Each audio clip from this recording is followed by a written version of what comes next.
एक बेसमेंट में जिन्नात का बसेरा। ये एक नाकाबिले यकीन वाक़या है। आज भी जब मैं ये वाक़या सोचता हूँ तो मेरे रोंगटे खड़े हो जाते हैं। कमज़ोर दिल वाले ये वीडियो हरगिज़ ना देखें। तो इस वीडियो का आगाज़ करते हैं और इस वीडियो में कुछ ऐसी नसीहतें बताई गई हैं जिसे सुनकर आपको ज़रूर फ़ायदा होगा। उस नसीहत पर अमल कीजिएगा ताकि आपको आगे कोई परेशानी का सामना ना करना पड़े। तो आगाज़ करते हैं इस वाक़ये का। एक सच्चा वाक़या, ये पार्ट 3 चल रहा है।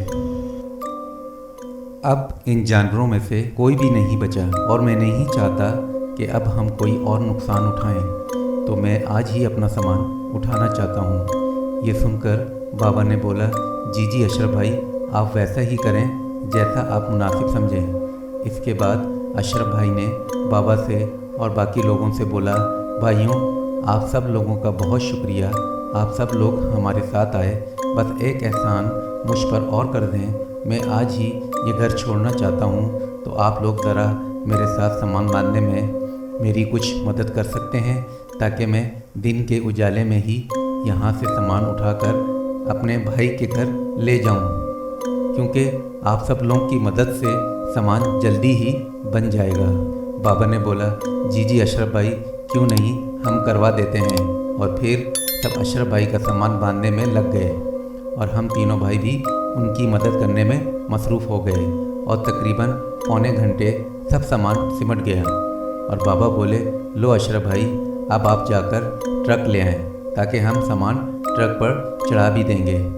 अब सब लोग यहीं हैं तो ये काम भी जल्दी ही हो जाएगा। तो अशरफ भाई बोले, नहीं रियाद भाई, आप लोगों ने मेरी पहले ही बहुत मदद की है और मैं आप लोगों को और कोई तकलीफ़ में नहीं डालना चाहता। मैं ट्रक के साथ लोडिंग वाले मज़दूरों को भी ले आऊँगा, आप बस कुछ देर आराम कर लें।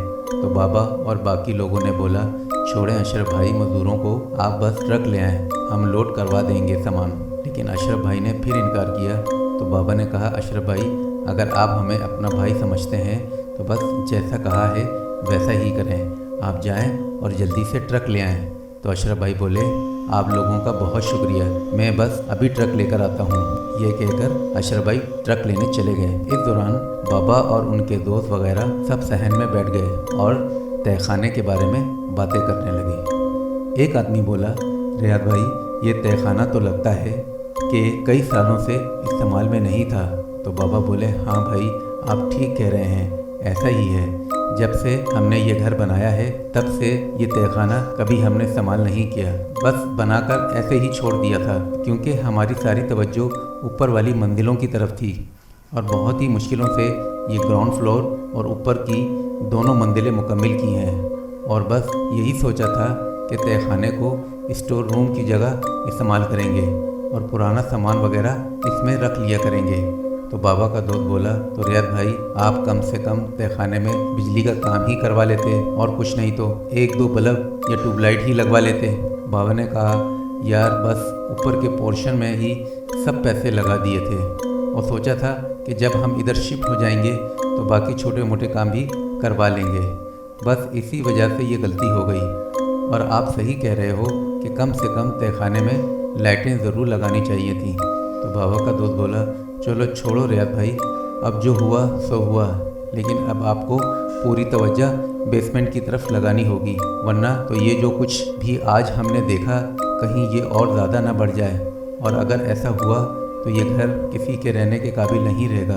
और अल्लाह ना करे किसी को अगर कोई जानी नुकसान हो जाए तो ऐसे में लोग तरह तरह की बातें करेंगे आपके इस घर के बारे में और ये घर सिर्फ एक खंडर की तरह लगेगा।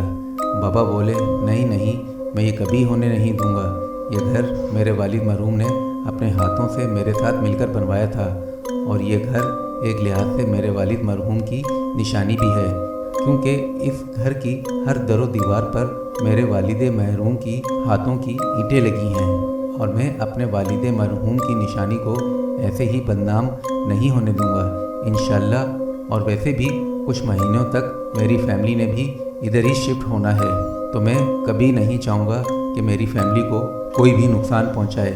इंशाअल्लाह मैं कल से ही इस तहखाने को मुकम्मल करना शुरू करवाता हूँ। इतने में दरवाजे पर एक गाड़ी आकर रुकी और आवाज़ आई और सब ने देखा कि अशरफ भाई आ गए हैं। और कुछ सेकंड बाद ही एक ट्रक के आकर रुकने की आवाज़ आई और अशरफ भाई अंदर आए। तो बाबा ने बोला, जी अशरफ भाई लोडिंग शुरू करें। तो अशरफ भाई बोले, जी रियाज भाई शुरू करते हैं, लेकिन मैं पहले आपको कुछ बताना चाहता हूँ। बाबा ने हैरत से कहा, जी अशरफ भाई बोलें। तो अशरफ भाई ने कहा, ये ट्रक मैं उसी अड्डे से लाया हूँ जहाँ से सुबह वो मज़दूरों को लाया था। तो मैंने देखा कि वो एक मज़दूर भी वहाँ खड़ा हुआ था जिसको हम बेसमेंट में ढूंढ रहे थे। तो मैंने खुदा का शुक्र अदा किया कि ये भी ठीक है। तो मैंने फ़ौरन उसको अपने पास बुला लिया, फिर उसका हाल चाल पूछा और उससे सुबह वाले वाक़े के बारे में पूछा। तो वो बहुत घबरा गया और बहुत डरा हुआ था। फिर उसने घबराते हुए बताया, वो और उसका साथी जिसे मैं सुबह अस्पताल छोड़कर आया था, ये दोनों जब बेसमेंट की दीवार पर सीमेंट लगाने लगे तो एक बहुत ही खौफनाक आवाज़ उनको तहखाने के अंदर से आई,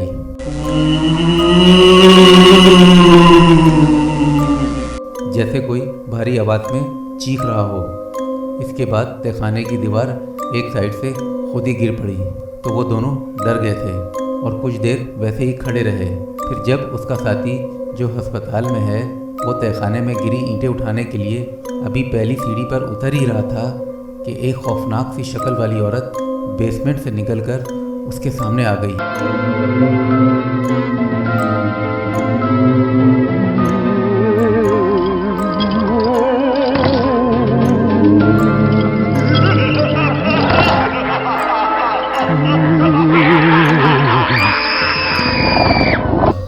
और ये कलमा पढ़ता हुआ वहाँ से बाहर की तरफ भाग गया था और वापस अड्डे पर चला गया था। लेकिन अड्डे पर उसने किसी को कुछ नहीं बताया। तो मैंने बोला, इससे खुदा का शुक्र है कि तुम भी सही सलामत हो। फिर उसने मुझसे पूछा कि क्या इसका दोस्त भी ठीक है जो बेहोश हुआ था। तो मैंने बोला, हाँ अल्लाह का शुक्र है तुम्हारा दोस्त भी ठीक है और बुखार की शिद्दत की वजह से अस्पताल में दाखिल है, पर डॉक्टर कहते हैं कि जल्दी ठीक हो जाएगा। पर मैंने उसे कुछ पैसे दिए और वहाँ से ट्रक लेकर आ गया। अशरफ की ये बात सुनकर बाबा ने कहा, चलो अल्लाह का शुक्र है कि दोनों मजदूर ठीक हैं। इसके बाद बाबा ने कहा, चलो भाई अब सामान लोड करते हैं, आ जाओ सब। और सब सामान ट्रक पर लोड करने लगे। इतने में एक शख्स सिगरेट पीता हुआ अंदर आया और घर का मुआयना करने लग गया। ये शख्स ट्रक ड्राइवर था और बाकी हम सब लोग सामान लोड करने में मसरूफ़ थे। सामान काफ़ी था और बहुत से गत्ते के कार्टन थे जिसमें हमने बर्तन वगैरह पैक किए थे। पर मैंने एक कार्टन उठाया और ट्रक के पिछले हिस्से में सवार बाबा के दोस्त को पकड़ाकर वापस दूसरा उठाने जा रहा था कि मेरी नज़र उस ट्रक ड्राइवर पर पड़ी जो सिगरेट पीता हुआ घर का मुआयना करते हुए बेसमेंट की तरफ बढ़ रहा था। और बढ़ते हुए वो बिल्कुल इन टूटी हुई बेसमेंट की दीवार की ईंटों पर जाकर खड़ा हो गया और फिर सिगरेट मुंह में लेकर आधा झुककर बेसमेंट के अंदर झांकने लगा जैसे वो तहखाने का मुआयना कर रहा हो। अभी मैं उसे देखकर वापस बाहर की तरफ पलटा ही था कि इतने में बहुत तेज़ ईंटें गिरने की आवाज़ आई, जैसे कोई दीवार गिरी हो। तो मैं और मेरे भाई और दूसरे लोग जो सामान उठा रहे थे अचानक से चौंक गए और सबने उसी वक्त उधर ही देखा जहां से आवाज़ आई थी। तो पता चला कि ड्राइवर कुछ ईंटों के साथ बेसमेंट में गिर गया था और दर्द से चीख रहा था। तो फौरन सब लोग बेसमेंट की तरफ आ गए और देखा कि ड्राइवर बुरी तरह से जख्मी था।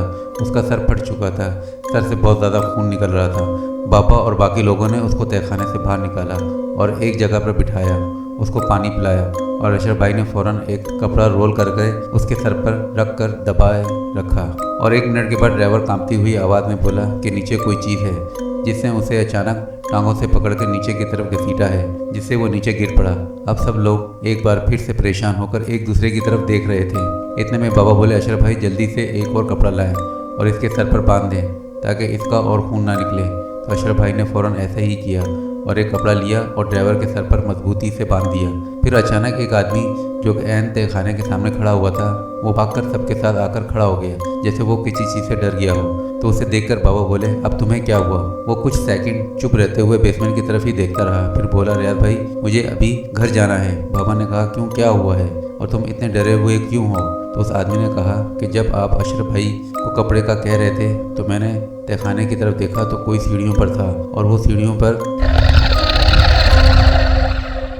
गिरा ड्राइवर का खून चाट रहा था, इसलिए मैं जल्दी से आपकी साइड पर आ गया हूँ। ये सुनते ही बाबा और 2-3 लोगों ने जाकर बेसमेंट की तरफ देखा तो नीचे सीढ़ियों पर कोई नज़र नहीं आया। पर बाबा ने कहा, यार चलो जल्दी से सामान उठाओ, बस अब हम सब चलेंगे।